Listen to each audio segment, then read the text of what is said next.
يعني جلالة الملك.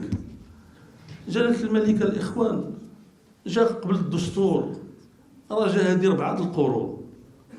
من نهار اللي هذه الأسرة العلويات ولات الرئاسة ديال هذه البلاد، بلا دستور، بلا حقوق الإنسان، بلا حتى شي حاجة، بالبيعة. وهذه البيعة راه ما زالت موجودة، وهي موجودة في المرجعية الإسلامية التي نعتز نحن بالانتماء إليها أولا وقبل كل شيء، وعلاقتنا معها مبنية أولا وقبل كل شيء على هذا الشيء. وهذه العلاقة هذه هي واحد العلاقة اللي محكومة بالمنطق ديال المرجعية الإسلامية، اللي مبني على النصح، مبني على النصح، مبني على السمع والطاعة، لأن الله هو اللي قال لنا واطيعوا الله واطيعوا الرسول وأولي الأمر منكم، هو اللي قالها لنا. ولكن كذلك الطاعة في المعروف. كذبة البيعة التي تتنافى مع شكل النظام السياسي في المغرب وفي الدستور. النظام في المغرب هو عبارة عن ملكية وراثية، يعني أن الحكم ينتقل من الأب إلى الابن دون الرجوع إلى البيعة.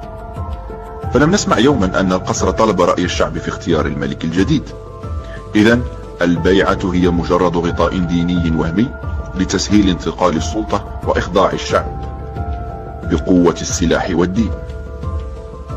كلنا يعلم أن البيعة في الشريعة الإسلامية لا علاقة لها بالملكية المطلقة المتوارثة، فالخليفة يتم اختياره عن طريق الشورى إلى حين انتهاء مدة حكمه، أو إلى حين ظهور عجزه وفشله عن تسيير البلاد، ليتم اختيار خليفة للمسلمين بالتشاور وليس باختيار ابنه وليا من بعده.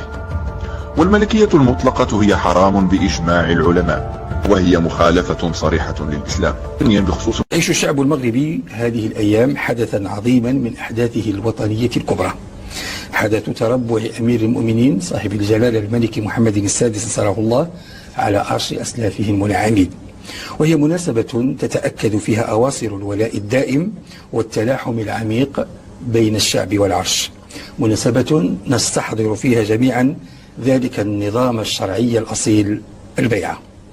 فما هي معالم هذا النظام في شريعتنا الإسلامية؟ وما هي خصوصياته في تاريخ المملكة المغربية الشريفة؟ وما علاقته بإمارة المؤمنين الحامية للوطن والدين؟ لمناقشة هذا الموضوع والتوسع فيه يسرني أن أستضيف لكم السادة العلماء.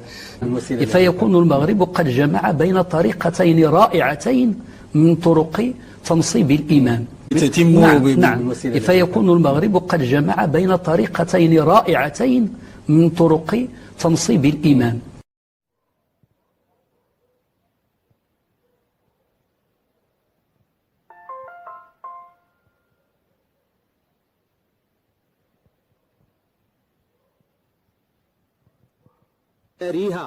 ورؤساء الأحزاب السياسية وكبار ضباط القيادة العليا للقوات المسلحة الملكية الموقعين أسفله، إذ يعبرون عن ألمهم بفقدان رمز الأمة سليل الملوك العلويين الكرام، وواسطة عقد الأئمة العظماء الأعلام، مولانا الحسن بن مولانا محمد بن مولانا يوسف بن مولانا الحسن، ويبتهلون إلى الله جلت قدرته وتجلت عظمته أن يسكنه فسيح الجنان ويحسن إليه أكبر الإحسان على إخلاصه وتضحيته وأدائه الأمانة على وجهها ووفائه بالرسالة بإكملها.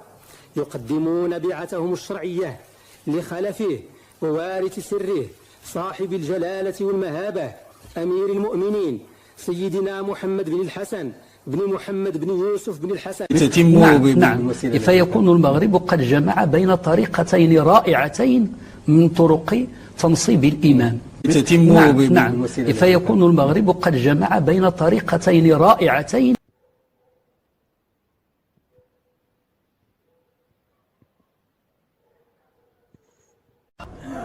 لسليل الدوحة الشريفة كلما حلت ذكرى عيد العرش المجيد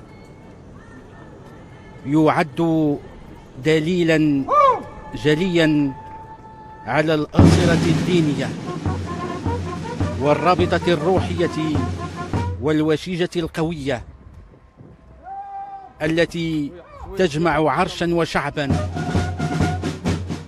في نطاق البيعة الشرعية المتأصلة باستمرار. والتي تتمثل فيها الطاعة الواجبة لأولي الأمر في الإسلام كما أمر بها عز وجل.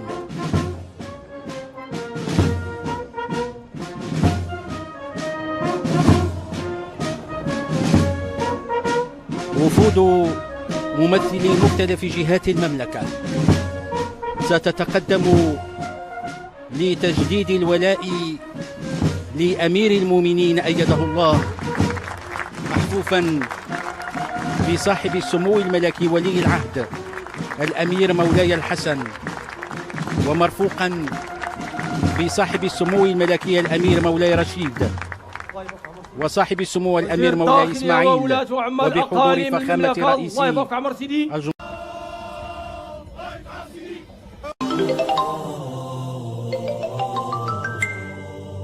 الرموز الماسونية. ألا يأمر الإمام بمعصية، هذا هو الشرط الأول، لأنه لا طاعة لمخلوق في معصية الخالق. ألا يأمر الإمام بمعصية، هذا هو الشرط الأول، لأنه لا طاعة لمخلوق في معصية الخالق. الأمر الثاني